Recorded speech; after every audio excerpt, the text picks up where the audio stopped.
Mga karot, magandang araw pong muli sa ating lahat. Mega love shot at welcome sa aking channel. Kung mapapansin nyo, dito ako nag-vlog sa aking maliit na kwarto. At last 2 years o 1.5 years, 2 years, pininturahan ko yan. Yan na po ang nangyari ulit sa pagkakapintura ko. Kung makikita nyo, ayan, no?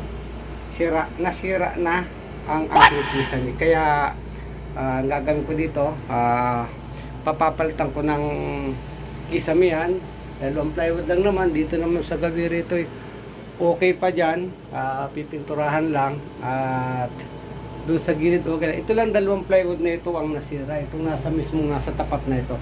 Kaya mga kahardot,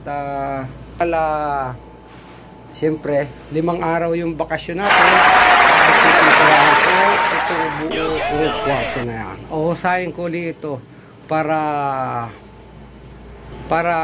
sa pagbabalik ko, ako'y magbabakasyon, sa pagbabalik ko, maliwalas ang aking pakiramdam, bagong renovate ang aking kwarto. Abangan nyo po ang aking pag-renovate, pag-makeover ng aking kwarto. Yun lang muna, at abang-abang muna po tayo mga kahardot. At ito nga guys, yung plywood na inilagay ko ay itinapal ko na lamang kasi kung aking babakbakin pa ay mas malaki pa ang magiging trabaho. Kaya tinapalan ko na lamang yung nasirang plywood. Ayan, at kumuha tayo ng katulong natin, isang Bangladesh at yan, at siyang aking pinapag-screw dyan. At mahirap naman kung ako'y magsusulo lang. At ito. Yeah, okay.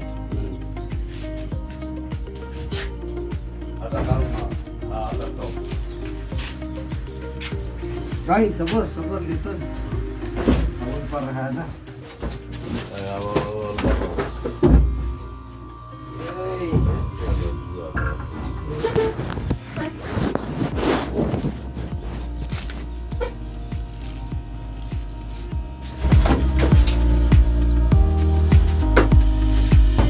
Awal pasal baju ayu.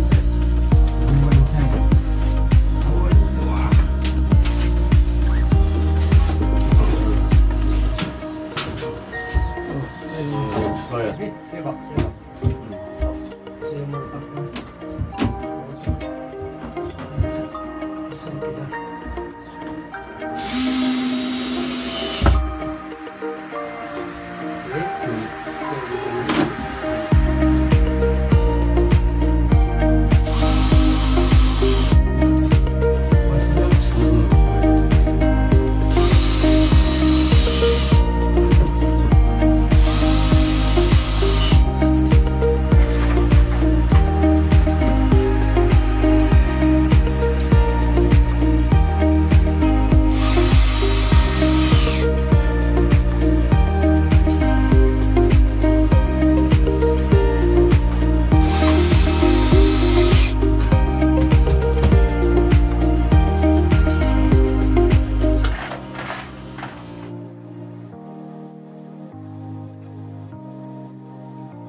At sa paglang ito mga kahabot ay naikabit namin ang dalawang plywood. At ayan, at itong aking katulong na Bangladesh ay sabi ko ay magpahinga na siya dahil last day ng Ramadan ngayon ay tinulungan niya ako para bukas sa umpisa ng holiday ay mapinturahan natin. Kaya guys, napakalwang gamitin ng electric drill na ito sa pag-repair lalo sa mga screw type na work. Yan, pagkalas ng mga screw o pag-fix ng screw ay napakalwang. Kaysa gumamit ka ng martilyo o ng screwdriver ay matagal pang proseso at tsak mapagod mapapagod ka agad kung solo ka lamang. Pero kung wala naman, di pagtsagaan natin yung martilyo. Ayan,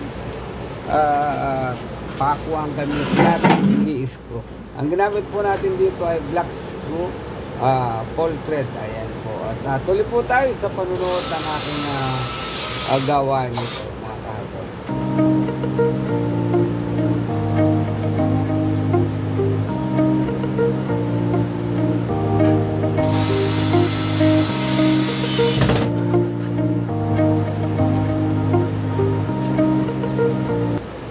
Diyan mga kahardot, sa pamamagitan nitong magnetic, itong electric drill ay madali nating naikabit yung plywood. Kaya yun, kung kayong ganito sa bahay, napaka advisable na meron tayo dito sa ating bahay pang repair.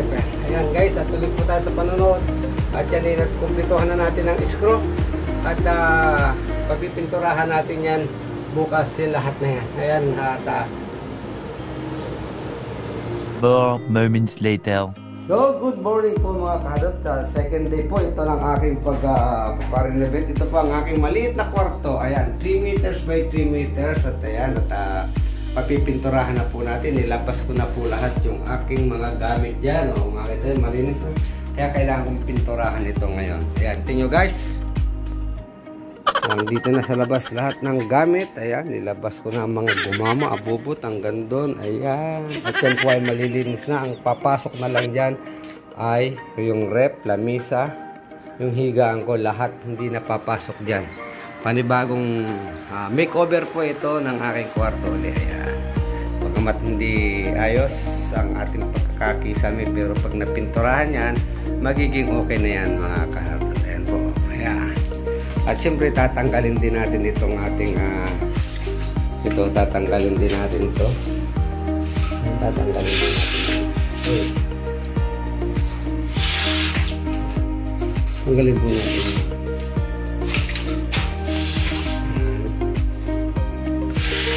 Oh.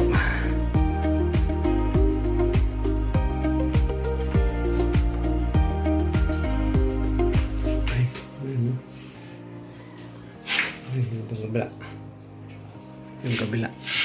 Ay! Ayan. Tapos po natin yan. Alisin natin yan. Okay, andito na ang magaling na filter. Ang ating filter. Okay.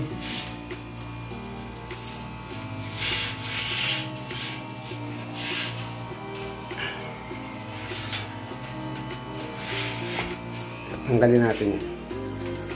At yan po ang kabuuan niyan. Yan ang kabuuan niyan. Tatanggalin natin yun. May isang bintana yan dyan. Tatanggalin natin. Guys, tuloy po tayo sa panonood.